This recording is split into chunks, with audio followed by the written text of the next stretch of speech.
For the last 5 episodes, we've been investigating where fossil fuels are in our food. They're in farm inputs. You need fossil gas or coal to even produce the ammonia, which is then turned into fertilizers. They help power many farms. We've doubled the use of liquid fuels in our machinery.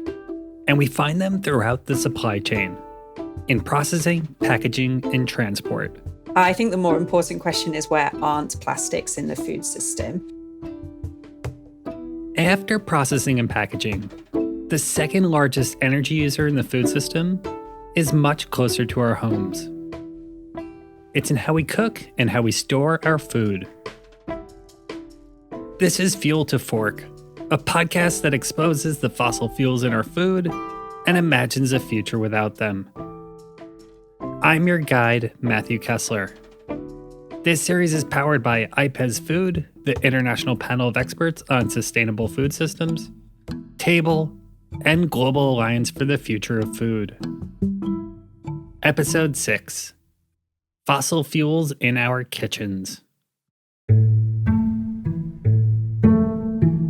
In our second to last episode, we're going to look at the fossil fuels in our home and commercial kitchens. Cooking energy is vital, and it's a vast topic.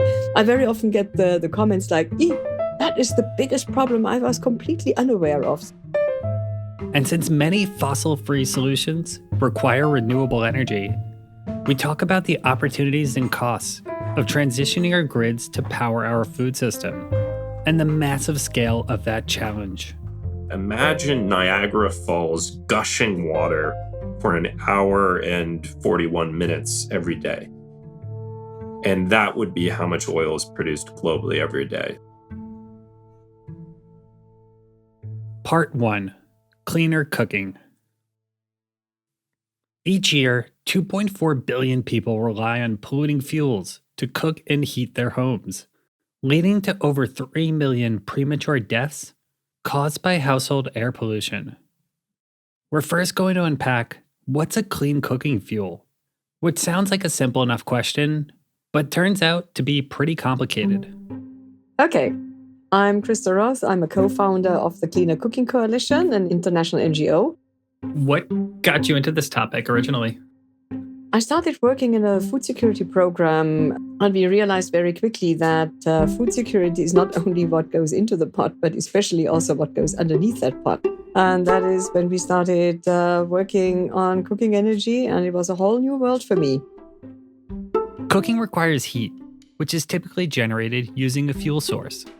According to the World Health Organization, in 2021, 71% of the global population used these so-called clean fuels and technologies, like electricity, solar energy, and gaseous fuels.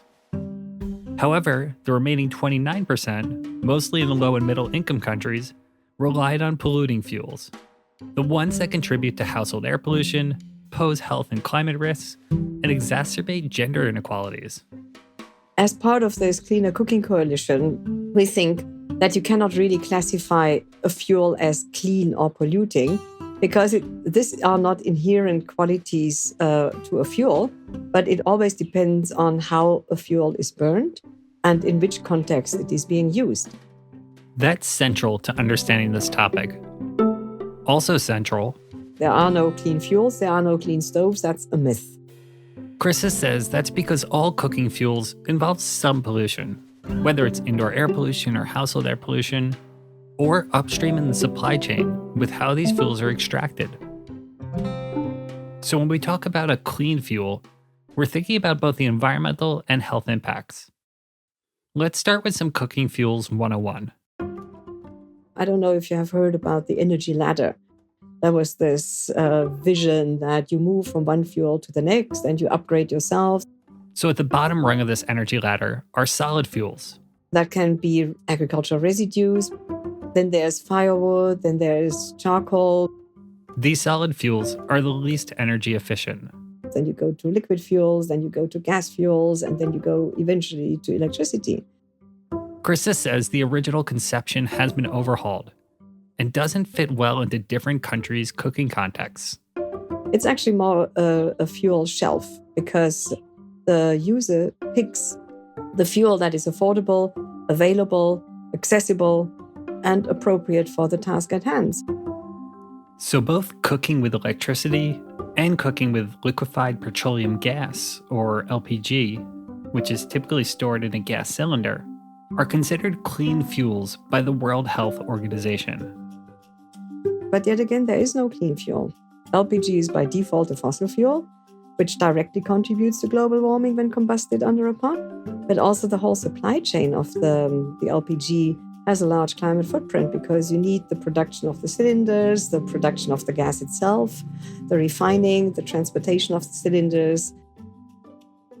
And for electricity, the carbon footprint depends really on how the electricity is generated, on which basis. If it's coming from solar or wind or hydro, then your carbon footprint is low. But if, like in South Africa, most of it is made by coal power plants, your grid is dirty. So it's not under the cooking pot that you have the dirt, but you have the pollution somewhere else. What I really like about what Christa is saying is that people use whatever they have available to meet their cooking needs. Earlier in the series, I spoke with someone from Andhra Pradesh in India who explained to me how liquefied petroleum gas is replacing firewood for cooking, and it's reducing labor demands on women who are also confronted with the health impacts of indoor air pollution. So while LPG isn't perfect, in this context, it's been an upgrade. It's highly contextual. Take landlocked Malawi. Less than 20% of the population are connected to the electricity grid, and over 90% of the overall energy used by the country is coming from solid biomass. But LPG has to be imported, and that requires considerable amounts of foreign exchange, which Malawi doesn't have, and it really needs it for the import of transportation fuel to keep the country running. At the moment, we have acute fuel shortages, and everybody is just sitting in the fuel queues. So their productive time and the gross domestic product is going down because people spend their time in fuel queues and not in their offices or in their factories or in their workplaces. Also, you need infrastructure and to haul that fossil fuel into the landlocked country. LPG prices are high and they impact affordability. But if we are replacing charcoal, which has got really devastating effects on the environment, then it's still the lesser evil. At the Cleaner Cooking Coalition, we advocate for a user-centered approach because the adoption is as important as the performance of a stove. The stove that is not liked and used has no impact, regardless how performant was tested at a laboratory. So we advocate to transition that entire stack of cooking energy to cleaner options. A user-centered approach will look different in Malawi, where 85% of the population lives rurally and doesn't have enough power to run electric stoves. Compare that to, say, the United States, where basically everyone has access to electricity that can power any stove. Coming up, we head to the United States and look at options to decarbonize the kitchen. Part 2. Electrifying commercial kitchens. My name is Chef Chris Galarza. I'm the founder and CEO of Forward Dining Solutions and leading expert on commercial kitchen electrification, decarbonization, and sustainable hospitality. To set the scene, Chef Chris Galarza asked me to read a passage from the chef, writer, and travel documentarian Anthony Bourdain. It's from his book, Kitchen Confidential. A long, hot line of glowing flat tops ran along one wall, flames actually roaring back up into a firewall behind them. A few feet across, separated by a narrow trench-like workspace, ran an equally long stainless steel counter, much of which was taken up by a vast open steam table, which was kept at a constant rolling boil. What the cooks had to contend with then was a long uninterrupted slot, with no air circulation, with nearly unbearable dry radiant heat on one side and clouds of wet steam heat on the other. When I say unbearable, I mean they couldn't bear it. Cooks would regularly pass out on the line and have to be dragged off to recuperate. Anthony Bourdain is an incredible writer. He's an incredible storyteller, and he paints this beautiful picture of the horrors of being a chef, right? The realities of being a chef. We have this preconceived notion that chefs are these elegant rock stars that just, are doing alchemy back there in the kitchen and creating these wonderful symphony of flavors and textures and all these things. But the reality is the kitchens in which we work are often the last things that get updated, are often the worst conditions. And this isn't a new thing to today, but we're talking about this in the context of climate change, in the context of electrifying. This is something that was written in 2000 when it came out. He's been experiencing his entire career at this point. So we're going to focus on the kitchen because this is a podcast about the fossil fuels in our food, but also because kitchens are the most energy intensive part of any commercial building. The average energy use intensity, or EUI, of a commercial building, like a commercial office building, is around 30, right? The average EUI of a standard cafeteria-style commercial kitchen is on average 325. That's over 10 times the energy usage. And we pollute a hell of a lot more, right? We have these pilot lights that are constantly going, these burners that are constantly going. We're constantly making food. The chemicals we use, all that stuff goes up the flue, right? All that stuff goes up the ventilation system and is pumped out. And these things produce a lot of emissions. So let's break down, what are the gas-guzzling appliances in the kitchen? What are the biggest energy emitters? The biggest appliances that are the energy hogs are going to be your woks, your gas range, and your grills. Those are the biggest ones. The ovens are more efficient, but those are the things that are going to produce the most heat. It's going to make the kitchen hotter, and it's also going to be the easiest to electrify. that's followed by the cooling appliances, refrigerators, freezers, and walk-in coolers. These are less energy intensive than what it takes to cook, but they're on all the time. Chef Chris says the biggest opportunity in getting fossil fuels out of kitchens in the United States is to switch from gas stoves to electric. There's a strong public health argument for it.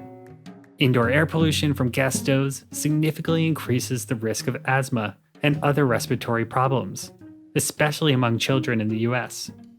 Gas is also a fossil fuel that takes a lot of energy to combust, and electric appliances can be powered by renewable energy sources. Plus, induction stoves are much more efficient. So an induction stove is a stove in which it uses almost 100% of the energy, right? We're talking 90% efficiency. So every dollar you're spending on electricity is going into your food, right? 90% of that. As opposed to with gas, for every dollar you're spending, at best, 35 cents of that is going into your food. And that's because when you lift your pan off of an induction stove, the current to it just immediately cuts. Whereas if you lift your pan off of a high flame of a wok, it's still going to be running whether or not you have a pan or vegetables or proteins cooking in it. Exactly. So what happens is when you say lift up your pan to go plate it or go grab other ingredients, that fire is still going. So the efficiency actually plummets from about 35 to about 10 or 20%. And how about flavor? Yeah, I'm sure you've heard people say gas is where the taste really comes from. Gas provides no flavor, right? It's all about fundamentals and techniques. It doesn't matter if you're sauteing on a campfire, an induction range, a gas range. Sauteing is sauteing, braise is a braise. All these things are fundamental to how we cook. What happens flavor-wise is what happens in the pan. The caramelization of protein, deglazing, reducing, all these different things. That's how you create flavor, not your fuel. The only way your fuel is going to affect your flavor is if you're smoking, say a brisket. All right, so I want to transition us to who's responsible here to lead this transition. So we've talked about this vision of the future. We've identified some sort of problems and some solutions, but how do we get from here to there? Policymakers have a role to play, citizens, restaurateurs. The folks that need to actually focus on this and get the education to have this conversation the most are the folks that are designing the kitchens, right? So the architects, the engineers, those folks they're the first touch point for an operator who is looking to build a restaurant. Having people who are knowledgeable to have this discussion, who can make the case financially as well as for operations, that's going to be incredibly important. So designers meeting architects, engineers, consultants, They're the front lines right now. I found this answer super interesting. It reminds me of Darren Qualman from the National Farmers Union in Canada said to us a few episodes back. He was talking about the urgency needed to figure out how to electrify tractors. That's because they have a long life. And that's similar to buildings and other infrastructure. If we keep building out based on the design of fossil fuels, rather than renewables, it'll be harder to break free from this dependence. Chris Galarza's organization, Forward Dining Solutions, is working a lot on education to help build awareness and improve environmental and health outcomes around commercial kitchens. But he also gets excited by different policies being enacted across the world. So you have California's building codes, Title 24, that's encouraging all-electric commercial kitchens. New York's Local 97 and 154, they're setting carbon emission goals. In Europe, we have UK's net zero strategy, which is, again, providing grants and incentives to adopt electric cooking. The European Green Deal is also encouraging energy-efficient electric appliances in the commercial kitchens. Japan also has energy efficiency regulations. China's Green Kitchen program. Australia has Sustainability Victoria, which offers resources and grants to help businesses adopt electric kitchen appliances. One study found that a global shift to electric cooking by 2040 could reduce emissions by 40% compared to 2018 levels. As we talked about, that's only part of the picture. Over 2 billion people, nearly 30% of the world's population, don't have easy access to these cleaner cooking fuels and technologies. And as Christa Roth said, scaling out electric cooking in rural Malawi just doesn't make much sense. As always, context matters. So I wanted to ask you a little bit more about natural gas. WHO, the World Health Organization, called this a clean cooking fuel. And I know some people find that to be a bit controversial. Certainly, natural gas is a lot more efficient than coal. But would you call it a clean cooking fuel? In today's world, no. Maybe 10 years ago, I would say yes, right? When it started to transition away from coal, because it was far cleaner than coal. But nowadays, there's so much better technology, and there's a lot better way of operating a kitchen that produces a lot less emissions. So no, I wouldn't say that it's a cleaner fuel. So not a clean fuel in the context of the United States, and also maybe not very natural. Some even say we should call it like it is, a fossil gas. It's all marketing, right? This natural gas, it's a very funny way how they put it, because what we're doing is we're digging up the gas of old dead dinosaurs and we're setting it on fire. And that doesn't sound natural in any way. It's a pretty insane way of operating. Next up, we talk about food storage and refrigeration. Part 3, storing food. We're going to talk about refrigeration. We can't avoid it. It's both really important for food safety and storage, so we can avoid wasting our food, and at the same time, it's a big user of electricity. 8.5% of all the electricity used across the world. But we're going to start before refrigeration technology was even invented. Certainly, there are traditional practices for storing food that do not rely on fossil fuels. That's Georgina Catacora-Vargas, professor at the Bolivian Catholic University and member of IPES-Food.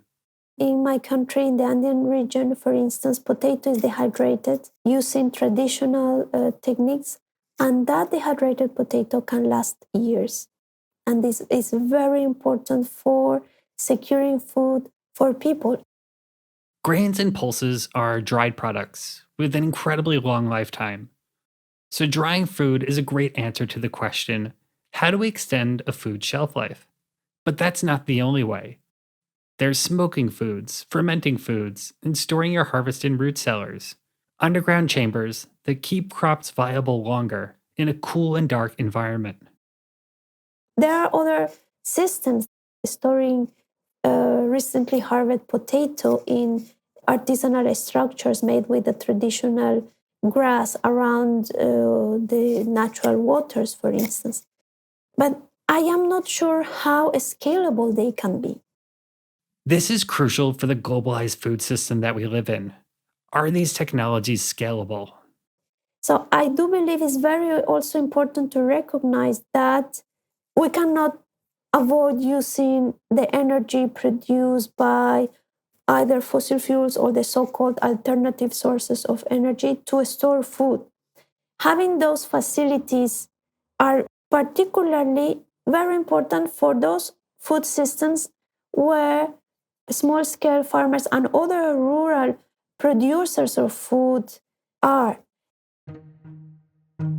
Enter refrigeration, a technology that was industrially scaled by Clarence Birdseye. He's often called the father of the frozen food industry. Birdseye was inspired by how the Inuit in Canada used traditional methods to freeze fish. He noticed that the fish, when exposed to the freezing Arctic air, froze quickly and retained its freshness. Some call it an observation, others call it patently stealing an idea without compensating the people who he took it from.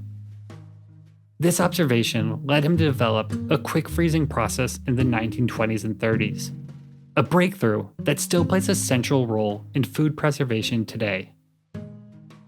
As Georgina mentioned, the scalability and accessibility of these technologies is crucial. The small-scale farmers and processors need certain facilities to store food. So we cannot say that all the stages of the food system should or need to be fossil fuel or energy free. That is not feasible, and that's going to impact the economic and productive activities and even the livelihoods of so many who are of small scale and actually need this kind of infrastructure. Dealing with fossil fuels in food is full of trade-offs. Refrigeration is no exception. On one hand, fridges and freezers are crucial. What they technically do is slow down the rate of food degradation, so you can safely store food from days to weeks to months at a time. And the other reason this matters, a staggering 14% of all food is lost because of a lack of refrigeration. If you've been listening from the beginning of this series, what I'm about to say won't come as a surprise to you. Energy consumption with respect to refrigeration is expected to increase in the future, primarily because of increased cold chain storage in Latin America, Africa, and Asia.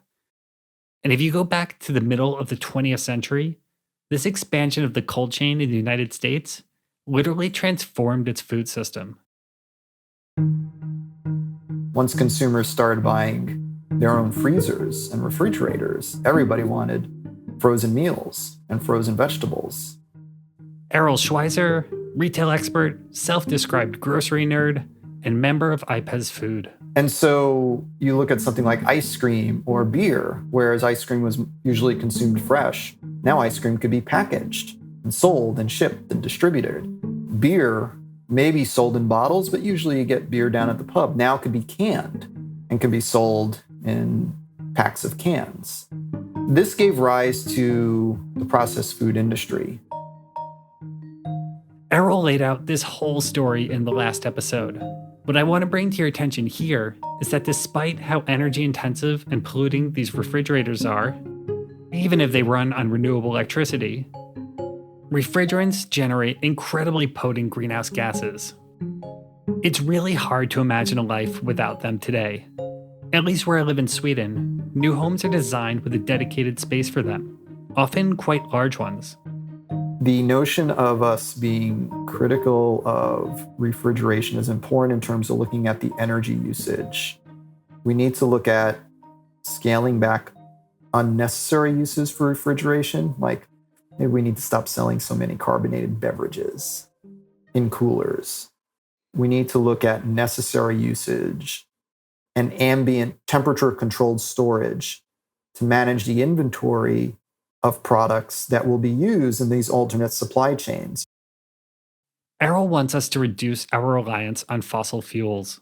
But when it comes to refrigeration, he struggles to see how we can do that without making our food supply more vulnerable. You're not going to be getting products from farms every day. That will actually increase the amount of fossil fuel usage. You need to be able to store food. And so that means that we need to think about the energy needs and how we are allocating energy needs for refrigeration and freezing in the supply chain in order to ensure that we have adequate food stores in order to make our food supply that less fragile. Why might this be needed? Consider the weather extremes, droughts, floods, snowstorms that happen around the world each month, maybe even every week. Weather events so severe, they disrupt a region's food and power supply. So you have to think of how many days, weeks of food you have on hand to support people's caloric needs. And when you actually start thinking about that, it's terrifying. Most of Austin has a few days of food supply on hand at any time. The state of Hawaii has a week's food supply at any time. What we're actually lacking is inventory management and food security storage. The country of Switzerland stores, I believe, at least a year's worth of food. Errol says that if we want to build out more resilient regional food systems, we might actually need to increase refrigeration and food storage in the future. Here's a few quick thoughts on solutions to the refrigeration dilemma. Let's first acknowledge that direct-to-consumer practices require minimal refrigeration. Open-air markets in Mexico account for half of the fruits and vegetables sold in the country. 25 million Italians purchase directly from farmers, and farmers markets have quadrupled in the US over recent decades. Second, there's a lot retailers can do today. For example, they can be investing more energy-saving refrigeration techniques. Something as simple as putting doors on all of their coolers can help avoid leakages. It's also good business sense because it keeps energy costs lower. And third, technology can help food preservation. From the oldest biotech, I'm talking here about fermentation, of course, to newer ideas, like where food tech companies are applying edible coatings to fruits that can double their shelf life. If you'd like to learn more about this, I'd highly recommend the book Frostbite: How Refrigeration Changed Our Food, Our Planet, and Our Cells by the Gastropod co-host Nicola Twilley. Part 4: Materials Behind a Green Transition.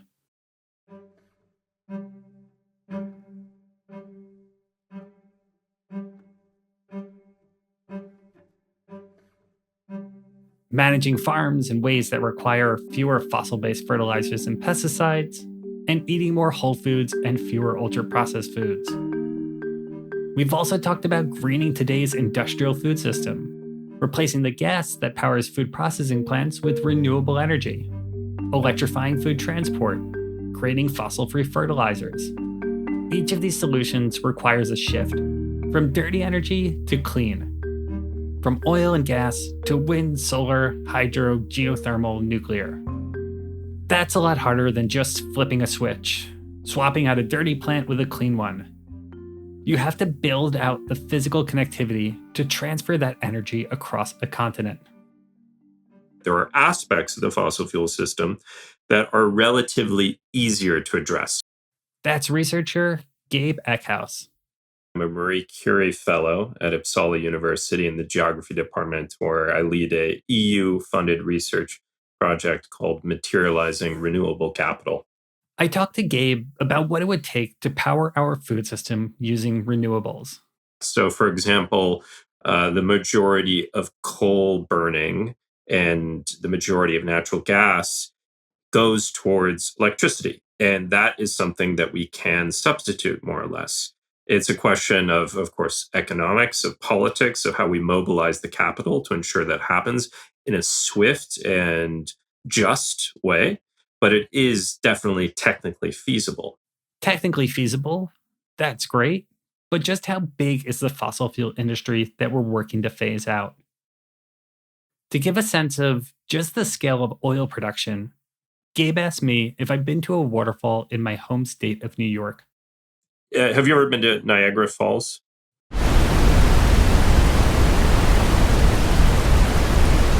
Niagara Falls straddles the border between Canada and the United States It's the 10th most powerful waterfall in the world. You know how when you're approaching a waterfall, you can start to hear it from around the corner, so you know you're close?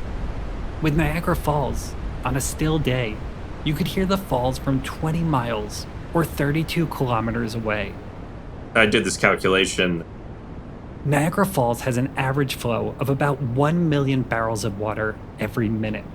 So if you want to think about how much oil is produced every day, imagine Niagara Falls gushing water for an hour and 41 minutes every day. And that would be how much oil is produced globally every day. So it's this deluge, it's this profound extraction on a global level.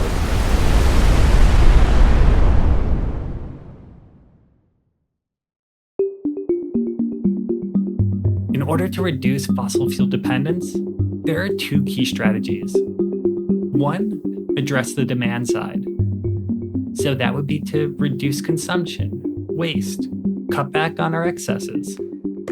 And then the other is to address the supply. To continue living lives of material abundance, but replacing dirty fossil fuels with clean energy. But one thing that maybe doesn't get spoken about as much is the materials that are required for this green energy transition, looking at not only the particular materials that go into solar panels and wind turbines, but also the infrastructure that's needed to support a transfer of the grid.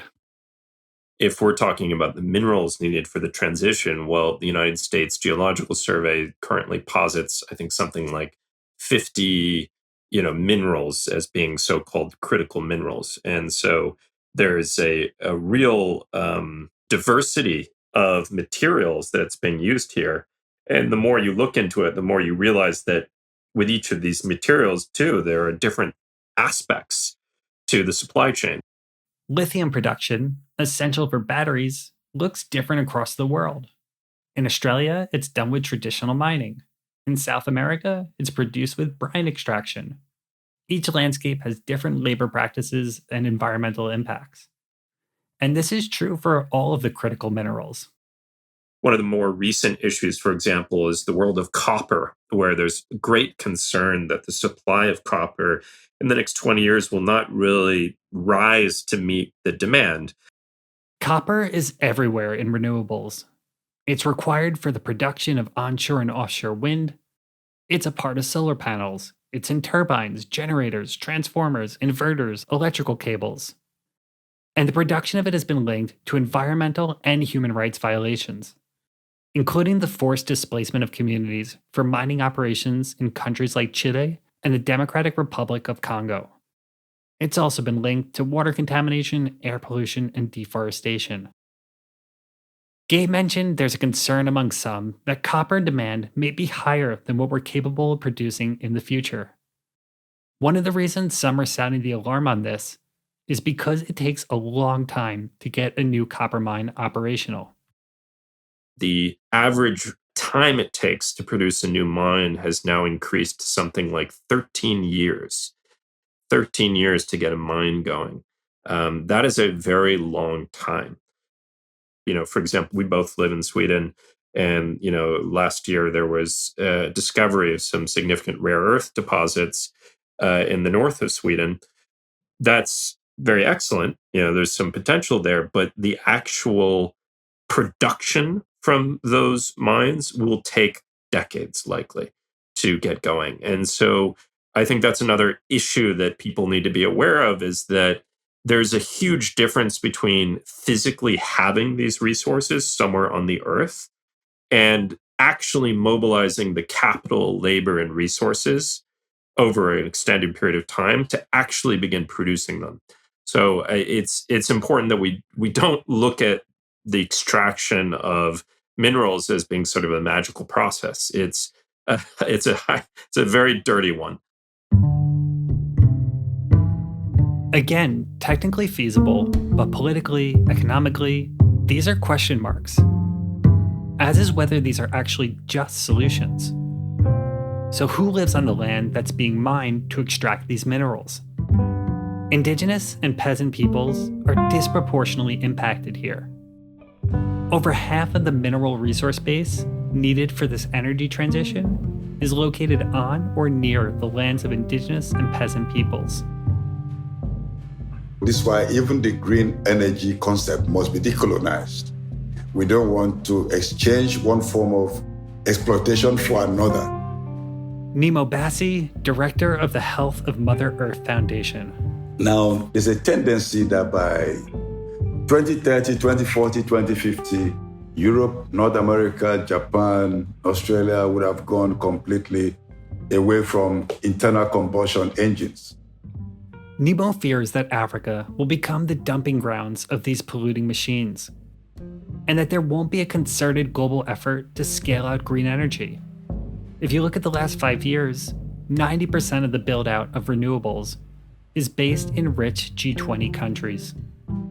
While he wants to be grounded in reality about this, he also shares a positive vision. The other thing that could happen that would be something we'd prefer to see would be that in the near future, by 2030, 2040, we would see all the offshore oil platforms converted into wind farms, producing renewable energy. Because the basic infrastructure is there. The platforms can turn to wind farms without much re-engineering activities. And so that would be a situation where the Niger Delta is powered with renewable energy and polluting activities of the oil industry and the gas flares are totally shut down. But he also worries that this green transition isn't as green as it promises to be. Right now, there's rampant extraction without regulation of solid minerals like lithium, cobalt across the continent. And we are very worried that, again, Africa is seen as a source for raw materials and then a place to dump toxic waste that is not needed in the global north. So it's something that, if not tackled now, is already going wrong. So we're engaging with many other groups and movements to promote an eco-social manifesto or way of life that we believe would protect our people and protect our future. So how do we ensure a just transition? That's what I asked the executive director of SIRGE, which stands for Securing Indigenous Peoples' Rights in the Green Economy. My name is Galina Angarova. I'm an indigenous rights activist, a Buryat woman from Siberia. My people are called Buryat people. They are from both sides of Lake Baikal, the largest freshwater lake in the world. In the fall of 2024, Indigenous peoples gathered from across the world and put together a document called Indigenous Peoples' Principles and Protocols for Just Transition. They were developed by Indigenous peoples, and we reached a unanimous agreement on that document, and with full participation from Indigenous peoples representatives from all 7 sociocultural regions of the world. And it was not a UN document. It was not written in a UN language. It was written from the language of our hearts. So the document, it talks about a green energy transition, what it must do to respect the rights and protect the well-being of Indigenous peoples, which we know fossil fuel extraction hasn't. And also green energy has not guaranteed that that's the case at all. Yes, so the document outlines Indigenous peoples' principles and protocols for just transition. We don't talk about green energy transition, we talk about just transition and what it means for Indigenous peoples. We've provided our vision and meaning of just transition in the text of the final outcome document. And if I can read from that. Please. As Indigenous peoples from the 7 sociocultural regions, our vision is to develop principles and protocols to guide the world towards healing from the multiple environmental crises that we face, to live in harmony with the natural world. And then we talk about the meaning of just transition, and it's different from the other definitions of just transition coming from governments or corporations. The meaning of our just transition is rooted in the fundamental right of the indigenous peoples to self-determination and our right to free, prior, and informed consent. So here we say that we affirm that activities that are being proposed or carried out on our lands, ice, waters, and territories in the name of just transition, green economy, green and clean energy, or emissions reductions without the attainment of our free, prior, and informed consent, or which threaten our sacred places, cultural places, indigenous peoples' food sources and ecosystems, or otherwise violate our inherent rights, are not a just transition. They simply are a rebranding of existing processes to enable the oppression of indigenous peoples to continue without change to the status quo.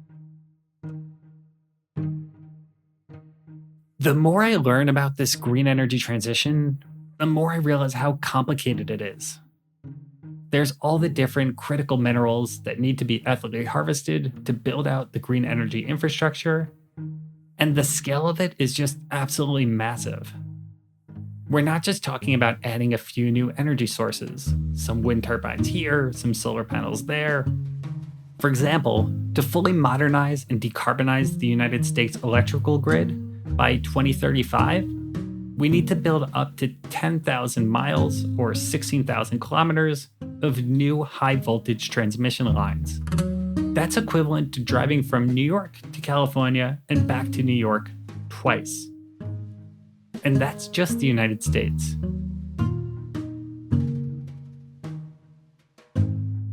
Wrapping up this section, I asked Gabe Eckhouse the same question I asked others in the first episode. What might go wrong if we don't get this right?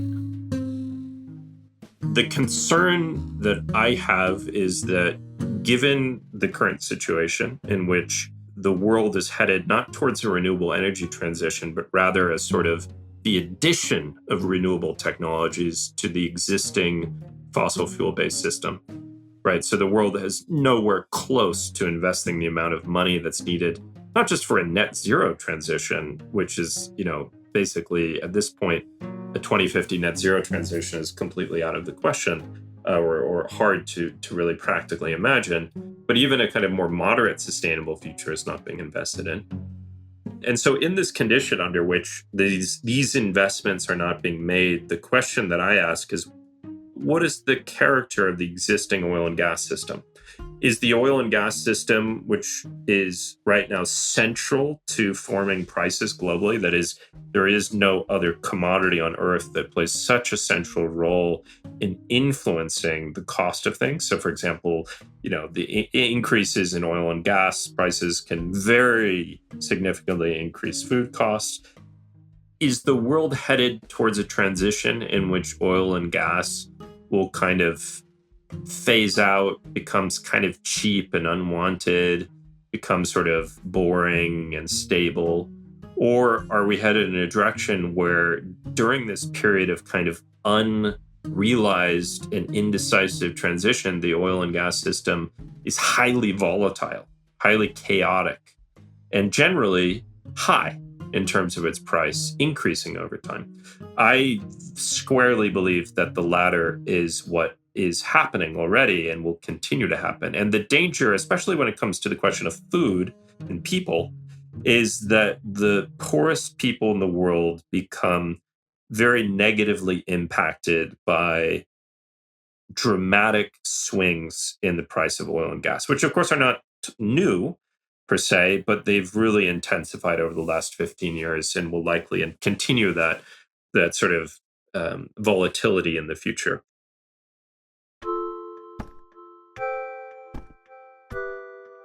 The more I think about this, the more I worry this will become our future.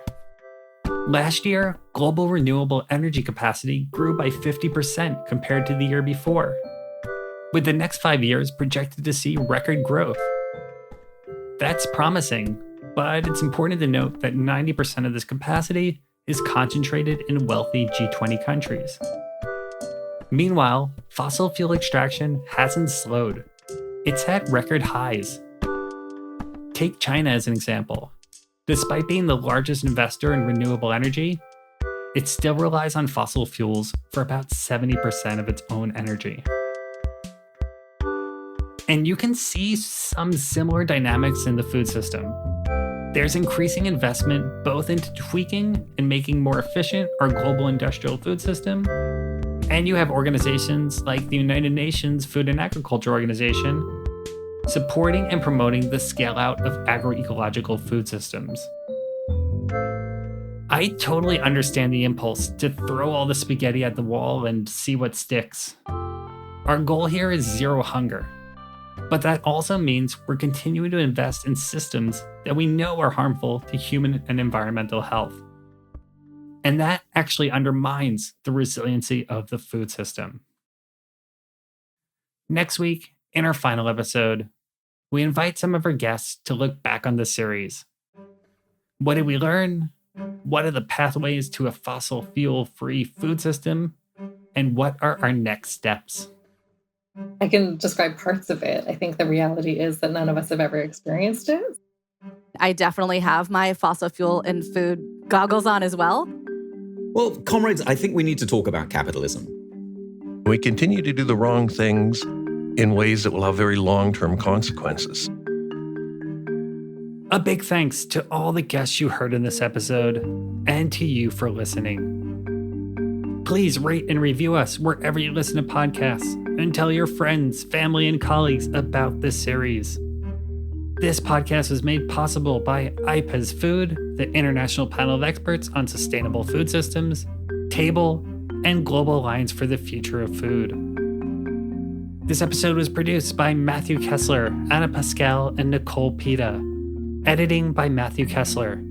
Audio engineering by Adam Titmus. Special thanks in this episode to Anna Pascal, Chantal Comment, Jack Thompson, Robbie Blake, Amanda Jeckums, and Anna LePay. We've received funding from the Rosa Luxemburg Foundation. Cover art and design by The Ethical Agency. Music by Blue Dot Sessions. Talk to you soon.